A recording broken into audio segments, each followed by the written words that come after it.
Gimana caranya supaya tetap aman walaupun udah didatengin atau disamperin nih sama DC lapangan ke rumah sebanyak 10 kali? Assalamualaikum warahmatullahi wabarakatuh.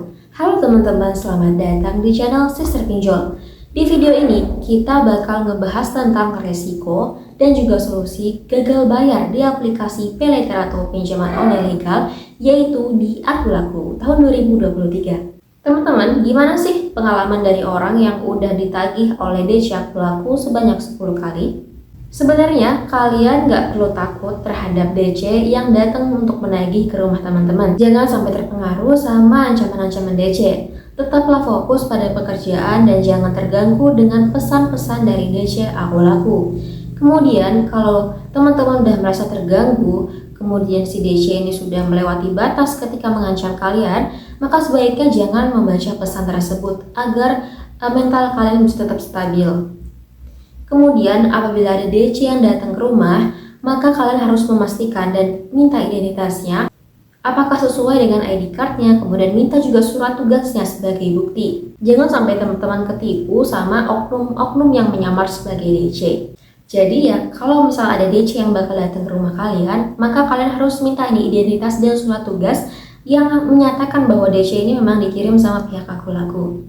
Kemudian kalau misal DC ini melakukan pelanggaran atau melakukan kekerasan kepada kalian, yang mana cara penagihannya itu nggak sesuai dengan aturan yang telah ditetapkan sama OJK, kalian bisa nih rekam interaksi kalian dengan DC, yang mana jadi bukti ya ketika nantinya diperlukan buat kalian melapor ke OJK atau ke polisi. Ketika ada DC nih yang minta uang sebagai cicilan pembayaran utang, maka teman-teman kalian jangan sampai pernah memberikan uang itu kepada mereka. Karena pembayaran utang itu hanya boleh kalian lakukan di virtual account yang tertera di aplikasi Akulaku kalian. Teman-teman bisa hubungi customer service atau CS jika nantinya ada masalah akses ke virtual account-nya. Jadi teman-teman, meskipun aplikasi pinjol Akulaku itu merupakan perusahaan pinjaman online yang besar dan ternama di Indonesia, tapi mereka itu juga harus bertanggung jawab atas kesalahan dari pihak ketiga dalam melakukan penagihan hutang kepada para nasabah. Penting buat teman-teman punya bukti yang konkret ketika melaporkan tindakan DC yang melanggar batas. Sekali lagi buat teman-teman, sebelum DC kalian persilakan masuk ke dalam rumah, maka periksa dulu identitas dan penamaan dari debt collector dengan surat penagihan yang diberikan, agar nantinya kalian bisa terhindar dari yang namanya modus-modus penipuan seperti oknum-oknum yang sengaja menyamar menjadi DC untuk menipu kalian. Sebenarnya sampai kapan sih DC Akulaku itu bakal terus menagih kepada nasabah yang galbay? Jadi teman-teman, sebenarnya nggak ada batasan waktu yang pasti, bisa berhenti dalam 1 atau 2 bulan, bahkan ya lebih lama. Tapi walau begitu teman-teman tetap nggak perlu takut dan hadapi aja si DC ini dengan berani. Kemudian jangan memberikan reaksi yang menunjukkan kalau kalian itu takut, karena kalau kalian takut, hal ini tuh dapat memicu perilaku yang lebih buruk dari pihak DC kepada kalian. Jadi teman-teman, kesimpulan pada video kali ini adalah kalian nggak perlu takut terhadap yang namanya DC Akulaku yang bakal datang ke rumah untuk menagih hutang kalian.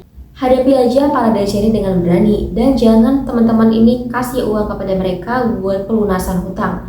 Jadi sebenarnya teman-teman, rahasia supaya aman ketika DC itu nagih ke rumah itu adalah mental teman-teman.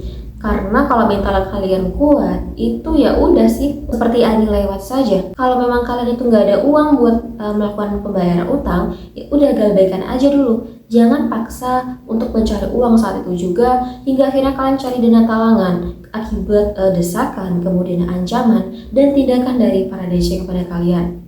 Abaikan aja sih para DC ini, jangan sampai kalian terpengaruh dan malah mengikuti keinginan mereka untuk melakukan pencarian dana talangan yang bakal berakhir gali lubang dan tutup lubang pada kalian. Ketika kalian galbay, maka niatkan dalam hati kalian untuk bisa melunasi hutang dengan cara perlahan-lahan dengan menabung, kemudian bisa melunasi hutang pinjaman online. Oke teman-teman, sekian dulu untuk video kali ini. Mohon maaf apabila ada salah kata. Sekian, wassalamualaikum warahmatullahi wabarakatuh. Sampai jumpa di video selanjutnya.